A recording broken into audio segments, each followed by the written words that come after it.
Смелые, таленавітыя, стойкія, адважныя, сумленныя. Гэты спіс можна працягваць бясконца, бо ён пра беларускіх жанчын. Я заўсёды ведала, як шмат можа беларуская жанчына. Калі бачыла натоўпы ў дзіцячых паліклініках, калі чытала навіны пра дасягненні нашых жанчын у спорце, бізнесе, культуры, калі чула гісторыі, як яны пачынаюць з нуля ў іншай краіне. І гэта заўсёды ўражвала. І за апошнія 5,5 гадоў я пераканалася яшчэ мацней. 8 сакавіка не пяшчотнае свята на пачатку вясны. Гэта барацьба за права быць у бяспецы. За права на сапраўдную роўнасць у грамадстве.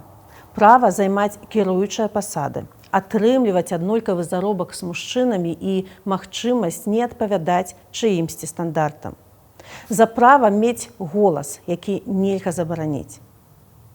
Беларускі ўжо шмат разоў паказвалі, што яны не будуць маўчаць. Вы выходзілі на вуліцы, вы абаранялі адна адну, не давалі зламаць сябе.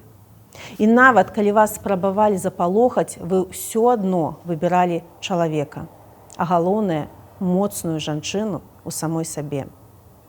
Беларускі сядзяць у турмах па палітычных матывах, а іх дзеці растуць у чаканні, пакуль мама вернецца дадому. Беларусак звальняюць за погляды, за лайк, за смеласць, за тое, што супраць вайны. Беларускія жанчыны дагэтуль не абароненыя нармальнымі законамі ад хатняга гвалту і вельмі часта застаюцца з бядой сам-насам. І пры гэтым жанчын усё яшчэ віншуюць са словамі «вы нашае упрыгожванне». Дарагія мае, дзяўчынкі, дзяўчаты, жанчыны, тыя, хто сёння ў Беларусі і тыя, хто вымушана далёка ад дома. Тыя, хто працуе, вучыцца, выхоўвае дзяцей, лечыць, валанцёрыць, мае свой маленькі бізнес, падтрымлівае родных, пачынае ўсё з нуля ў іншай краіне. Дзе б вы ні былі і чым бы вы ні займаліся, вы вялікая сіла.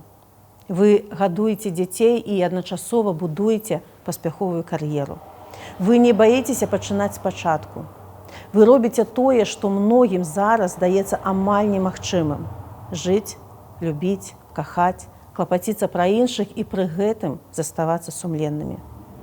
І я ганаруся, што магу назваць сябе беларускай. З 8 сакавіка, дарагія.